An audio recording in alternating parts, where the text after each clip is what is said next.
Good evening साथियों, कैसे हो सब।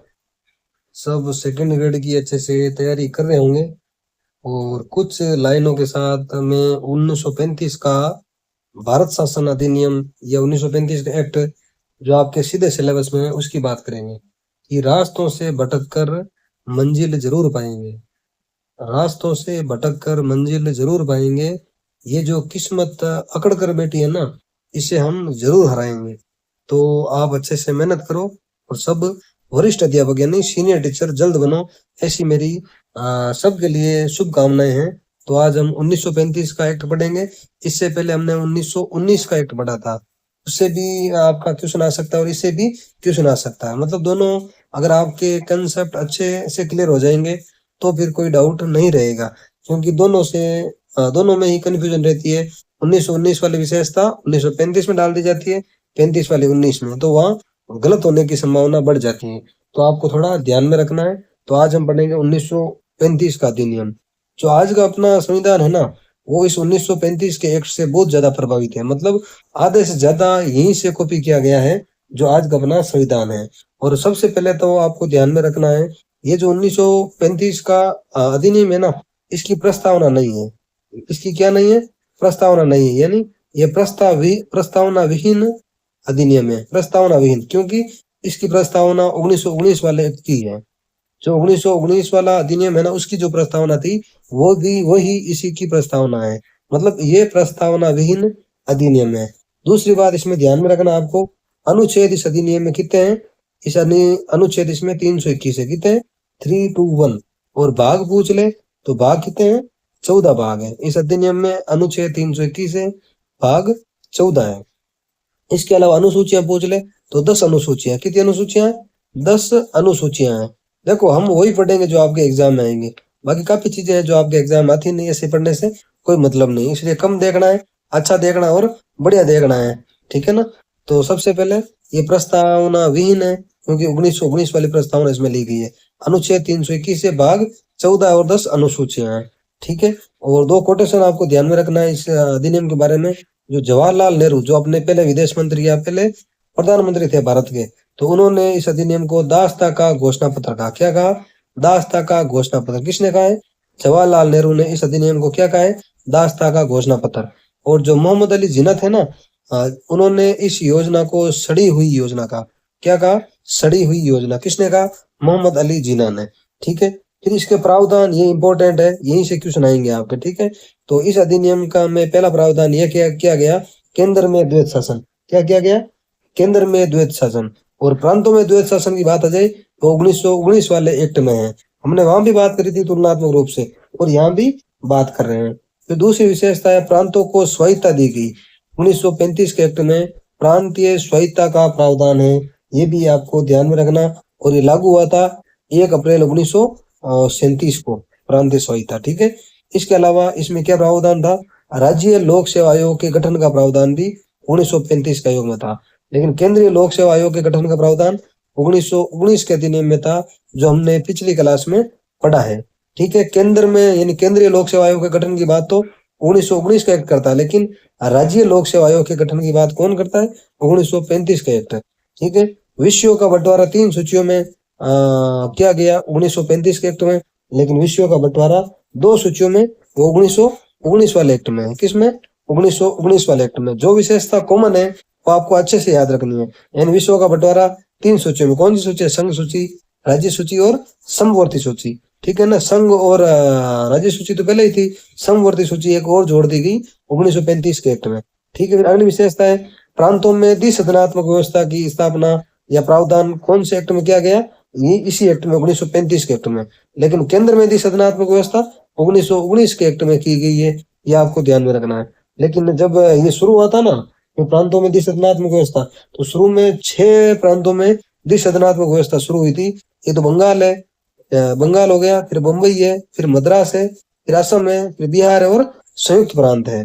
तो ये भी क्वेश्चन आ रखा है, 21 में किन प्रांतों में द्विसदनात्मक व्यवस्था पिका की स्थापना की गई? तो ये 6 प्रांतों के नाम आपको ध्यान में रखना, ये इंपॉर्टेंट है। ठीक है। इसके अलावा सांप्रदायिकता का दायरा और बढ़ाया इस अधिनियम में। क्या बढ़ाया, सांप्रदायिकता का दायरा। सबसे पहले सांप्रदायिकता की शुरुआत हुई थी 1909 में, मार्ले मिंटो अधिनियम आया था ना, तो उन्होंने मुस्लिमों को पृथक निर्वाचन दिया था। फिर 1919 वाले में भी कुछ जातियों को और दिया गया, भारतीय ईसाई हमने पढ़ा था, यूरोपीय, एंग्लो इंडियन, ठीक है। तो इसमें क्या किया गया, और ये चीजें बढ़ा दी, पारसी को शामिल कर दिया। देखो 1919 वाले में जो जातियां थी ना, जिनको सांप्रदायिकता के आधार पर वो अलग पृथक निर्वाचन का अधिकार दिया गया, वो आपको चारों चार ध्यान में रखना है। उसमें ये पारसी ऑप्शन में आएगा, लेकिन पारसियों को 1935 के एक्ट के तहत निर्वाचन का, पृथक निर्वाचन का या पृथक मतदान या अलग मतदान का अधिकार मिला था।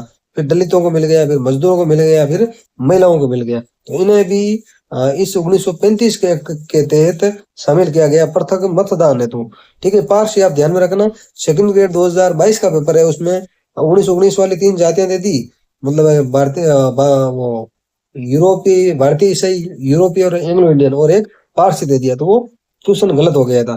तो आपको ये ध्यान में रखना है, पारसियों को पृथक मतदान की व्यवस्था कौन सा दिन में मिली, 1935 के एक्ट में मिली है, ये आपको स्पेशली ध्यान में रखना है, ठीक है। फिर अगला है अखिल भारतीय संघ बनाने का प्रावधान भी 1935 के एक्ट के तहत हुआ। अखिल भारतीय संघ बनाने का प्रावधान कौन से एक्ट के तहत हुआ, 1935 के एक्ट के तहत, ठीक है। फिर अगला प्रावधान है संघीय न्यायालय बनाने का प्रावधान भी कौन से अधिनियम के तहत हुआ था, 1935। उस टाइम इसे फेडरल कोर्ट कहा गया। क्या कहा गया है, फेडरल कोर्ट। और इसकी स्थापना हुई थी 1 अक्टूबर 1937 को। कब हुई थी, 1 अक्टूबर 1937 को। फिर भारत परिषद को समाप्त कर दिया गया। जो भारत परिषद 1858 में बनी थी और 1919 के एक्ट में इसमें सदस्य संख्या 15 से घटाकर कितनी करी गई थी, 12 करी गई। लेकिन जो 1935 का एक्ट आते आते इस भारत परिषद को पूरा ही क्या कर दिया गया, समाप्त कर दिया गया। ये भी आपको ध्यान में रखना है। फिर आरबीआई के गठन भी इसी एक्ट के तहत हुआ है। कब हुआ पूछ ले, 1 अप्रैल 1935 में। कहाँ हुआ है, कलकत्ता में, ठीक है। आरबीआई का गठन 1935 के एक्ट के तहत हुआ है, ये भी आपको ध्यान में रखना है। और 10% जनता को मताधिकार भी दिया गया इसी एक्ट के तहत। फिर एक अनुदेश प्रपत्र लाया गया जो बाद में नीति निर्देशक तत्व कहलाया। अब ये क्वेश्चन आ जाएगा, अनुदेश प्रपत्र कौन से एक्ट के तहत लाया गया, 1935 के एक्ट के तहत लाया गया। अगली विशेषता, बर्मा व अदन को भारत से अलग कर दिया गया। बर्मा व अदन को तो भारत से अलग, लेकिन बरार को मध्य प्रांत में मिलाया गया। बरार को किसमें, मध्य प्रांत में मिलाया गया। और उड़ीसा व सिंध प्रांत का गठन हुआ था इसी एक्ट के तहत। तो साथियों ये 1935 का एक्ट था, और ये आपको अच्छे से देख लेना है। देखो कम में बहुत चीजें हैं, तो एक बार मैं आपको स्पीड में और बता दूं। 1935 का अधिनियम प्रस्तावना विन अधिनियम है, क्योंकि 1919 वाली प्रस्तावना इसमें जोड़ दी गई। अनुच्छेद 321 है, भाग 14 है, अनुसूचियां 10 है, ठीक है। नेहरू ने दास का घोषणा पत्र का, जिन्ना ने सड़ी हुई योजना का।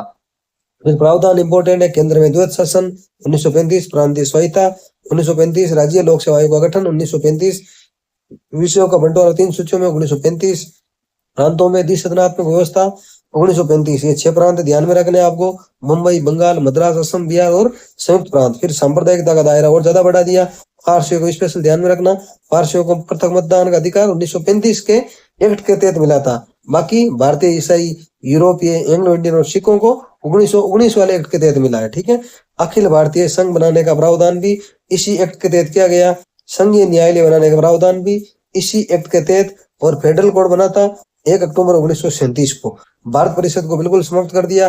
और भारत परिषद की स्थापना पूछ ले तो 1958 में हुई थी, और 1919 में मेंबर कम किए गए, लेकिन 35 में पूरा इसे समाप्त कर दिया। फिर आरबीआई का गठन भी इसी के तहत हुआ, 1 अप्रैल 1935 कलकत्ता में। 10% जनता को मताधिकार दिया गया। अनुदेश प्रपत्र भी इसी एक्ट के तहत लाया गया, जो बाद में नीति निर्देशक तत्व कहलाए। बर्मा व अदन को भारत से अलग कर दिया। बरार को मध्य प्रांत में मिलाया।